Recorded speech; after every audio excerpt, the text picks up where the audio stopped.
All right. Hey, Taylor. Thanks for doing this today. Why don't you start out with just telling us a little bit about yourself, who you are, how long you've been training, and just a bit of a background on yourself. My name's Taylor. I'm a truck driver for a Asian food distributor, and I like to devote most of my free time to fitness and overall health and well-being. And uh, about 2 years ago, I found a new love for weightlifting, and so I've been weightlifting about 2 years. And when I joined your program, I got into powerlifting and found a new love for that as well. So Yeah. And looking at doing your first meet next year as well, right? yeah. Yeah. Cool. So, what was the biggest problem you had before you started with the Momentum program? Uh, I would probably have to say overall form. Um, I felt like which I never had a proper coach really show me proper form, and then also with mobility, I never hit depth on squat ever, and I wanted to get stronger in the big three, and that's what I was looking for, and that's what I got. Fair enough. Yeah, I remember on one of our initial calls, you'd mentioned that the depth was just such a big um, sticking point for you on the squats, and then just I guess generic nature of a lot of the programs you'd been on, it made it hard to progress on that because a lot of the things didn't really address the mobility component to your squats, and so just hard to progress on stuff you're not working on, right? Yeah. Hmm. Cool. So, what were the I guess biggest takeaways for you, like when you now that we're kind of through the first 4 months of Momentum, right? What were the biggest changes that you noticed over the course of the 4 months? Um, I mean, the biggest change I seen was obviously depth and squat because I can hit it no problem now. Um, Actually, in my new program, I've actually programmed in Anderson squats. I've found a love for those. Sick love, but yeah, it's a love nonetheless. Yeah, I mean, I think I think it's good to put that into anybody's training, especially whether it's hypertrophy or weight or powerlifting or however you design your training. I think it's good to have stuff like that. Um, but and also learning uh, proper form with bench, learning a lot about leg drive and how much of a big difference that can make. Um, I felt like whenever we started focusing on leg drive on bench, that's whenever it just kind of went just straight up in the air, and then also focusing on like bending the bar and uh, uh, instead of like pushing with your arm, push with your shoulders off the rack, and just little tweaks here and there. And then with deadlift, I mean, I felt like I was always pretty strong for a novice lifter in deadlift, but I mean, we kind of knocked it out of the park this past 4 months. Yeah, So I'd agree. Yeah, I mean the biggest things just from a like an overall process, like we started out with doing just that basic movement screen, like one of our first coaching calls, and just getting an idea on, okay, like what's actually holding you back from getting depth. Found a couple little things with your breathing and your bracing that were impacting mobility in your hips. So address that with I'd say overall there were some pretty simple drills to go through, but they just unlocked your hips basically, right? And that gave you the access to depth. And then from there, it was really a matter of just getting used to squatting to depth with the heavier weights for the squats, and then just doing a big technical analysis. So with your bench, like you said, getting the legs locked in, making it more of that full body lift, and the deadlift was, I'd agree. I think it's probably your strong suit.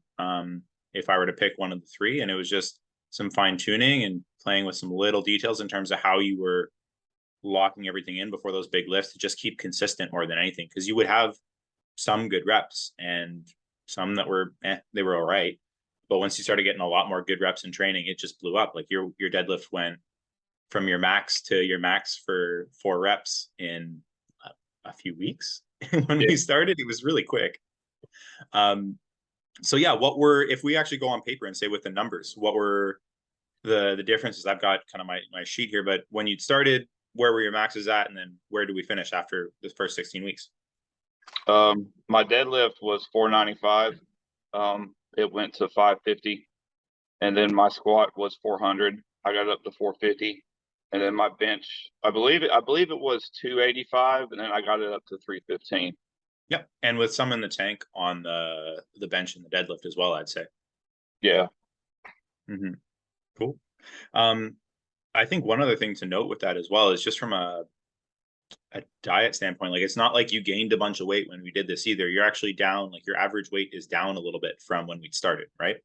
Yeah. I believe when we started, I was at 225, and I had some, personal issues with my diet, but I've come to learn how to work through them and make it better. But I mean, as of now, I'm at 218, so I mean, strength is still up. It's just not going away. So I mean, as of right now, but we'll see how far as the diet goes. But I think anybody that can lose weight and then also put weight on a bar at the same time, I mean, that shows just being consistent with training, and then also learning the little tweaks here and there. I think if your diet's on point and your training's on point, it'll all fall in place. I fully agree with that. I mean, the biggest thing that I noticed from a coaching standpoint is I could pretty much I could do my job, right? I could say, hey, look, this is what we need to do right now. And I knew that it wasn't about were you going to do it? It's, he's going to show up, he's going to put in the work. And I mean, the results speak for themselves, right? Mm-hmm. Let's say somebody's in a similar situation to you where it's like, it's not a matter of not working hard enough, but just feeling like they're kind of lacking that fine tuning focus with their training. Like, where would you suggest their next step be with their training? I mean, I would try to figure out where your weak points are. As for me, mine was squats and getting to depth, and then I was never really strong in an upper body way, or in upper body in any way. But I feel like if your training isn't going where you want it to go, I believe having that human coach, not a program or an algorithm, like let's just say Juggernaut AI, for instance. I don't think that would help you in the long run if you do not know what you're doing. So I believe having that human component aspect, a coach that's actually going to watch and listen and coach you in the way that you need to be coached. And I believe if you follow what he tells you to do, then you're going to get results as long as you put in the work and you show up and just stick with it. I mean, you'll see it. Yeah, I agree. And I mean, if the results aren't working, just being, I'd say, flexible with how you approach it, like banging your head against the wall, only hurts if you keep doing it, right? I mean, and that was one of my biggest things whenever I started with you, was like, these are exercises. I was like, there ain't no way. Like, there was like many times in my mind, like, okay, this isn't going to help me in any way possible. But you would coach me on my form with it, and then I would fix it the following week, and then as the weeks progressed, everything else progressed with it. So